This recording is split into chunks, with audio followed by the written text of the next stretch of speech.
Hello, my name is Dan Copperud. I'm the Assistant Director for International Admissions at Rochester Institute of Technology.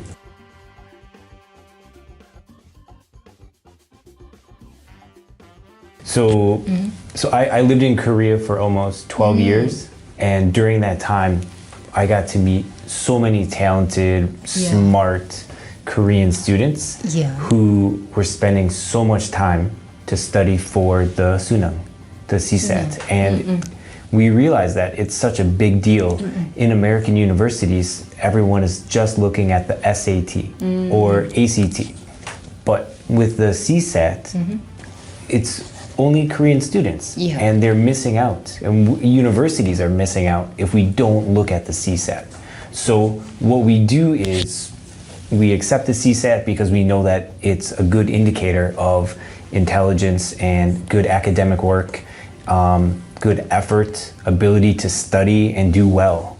So what we do is when we receive the CSAT, we're going to look at everything. We don't need to see a 1 in every single category. What we're very interested in though is math, and we're very interested in English. And for math, if a student is looking at something like computing or engineering, something STEM related, we want to see calculus. So if a student is taking statistics, that's okay, but we prefer that a student will take calculus if they're doing a STEM related major. So the first thing I always look at is math, and then I look at English. However, we do a very good job of teaching math at RIT. So if a student is okay in math, we can still help them. But to get a good understanding of the student, I will look at the math score.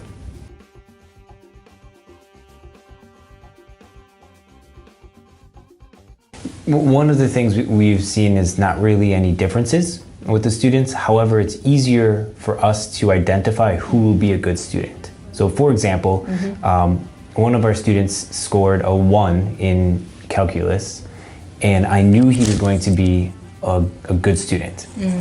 He's studying applied mathematics. So the professors here were concerned that he would not do well for applied mathematics. He took our math placement exam, and he had one of the top scores for math placement. So I knew that he was going to do very well in math. No one else knew because no one else could see the CSAT, and no one else understood that I knew he was going to be a good student. He came and he was able to get into the applied mathematics program with no problem. So for me, it's more of an indicator that students will have success in math. English as well, it's a good indicator. When I look at all the other parts, I can see what kind of student they are overall, and it is really important, to see that they're doing well in the other areas. We do put a lot of emphasis though on the STEM subjects if a student is interested in STEM.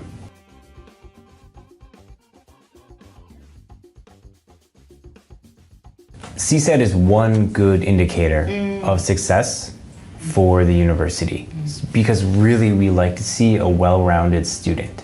So to be honest, I would prefer a student who does not have perfect grades if they also have other activities. So perfect scores are good, but that doesn't tell us the whole story.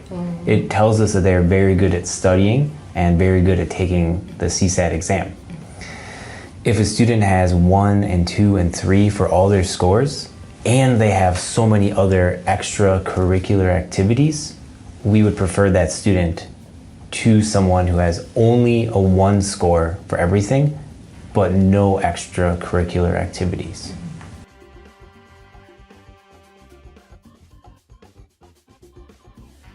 We also give them a place. So on their application, we give students a place to list their extracurricular activities. So when I say extracurricular activities, it means clubs, organizations, contests, awards, leadership positions, volunteer work, everything they do outside of school. They can be school related or they can be totally unrelated. They could be a member of a running club, for example. That's not as important as someone who's part of like a math Olympiad. if that makes sense.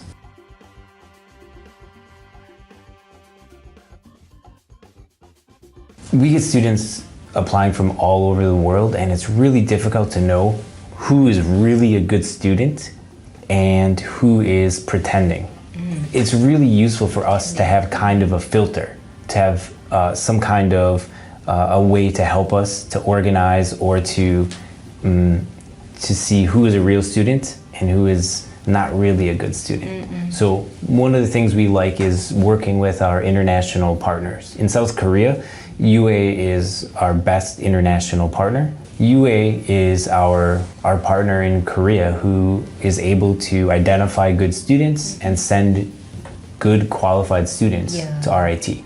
So the applications that I'm reading that come from UA tend to be more organized, more focused. Students have a good understanding of the courses that we offer. They already have a good idea about what RIT is like. So when they're applying, they're not guessing about RIT and our application process. UA is helping them to understand everything about RIT so that they have an organized application which gives them a better chance at being admitted. Good.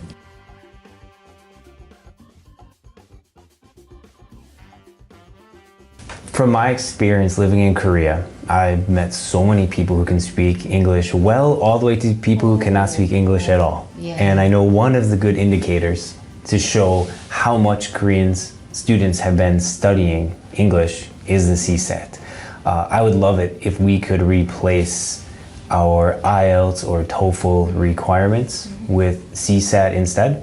Our English Language Center is a very strong program at RIT, and we're in talks to figure out if there's a way that we can use the CSAT instead of IELTS or TOEFL, because it makes a lot of sense to do that, because it's a good indicator of how much work students have been putting into their English studies.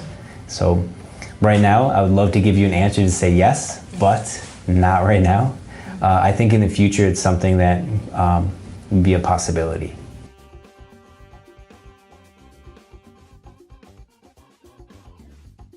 Traveling to other countries for student recruiting is typically done not in December. When I talk to my colleagues at other universities, everybody said, "You are crazy for going to Korea in December. Why would you do that?" It's because this is when the results of the suneung come out. And so I know this is the good time to come. Last year when I came, I think we were prepared for some students and some families to have meetings, and there were so many more people than we expected. It was a fantastic turnout. I had so many great conversations with students and their parents. I had students that were excited to come the next month to RIT. They wanted to start in January, so it was wonderful. At this point, my expectations are very high. I'm ready to meet with more students, more parents.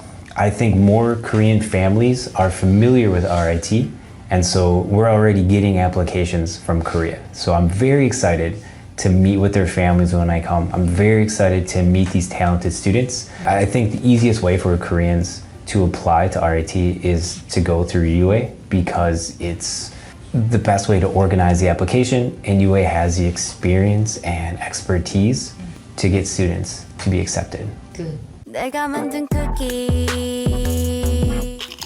I'm looking forward to seeing everybody at UA Week. They're going to be in Busan and in Seoul, so you can see us there. 12월에 한국에서 만나요. I had to read that in Korean, so you guys better come.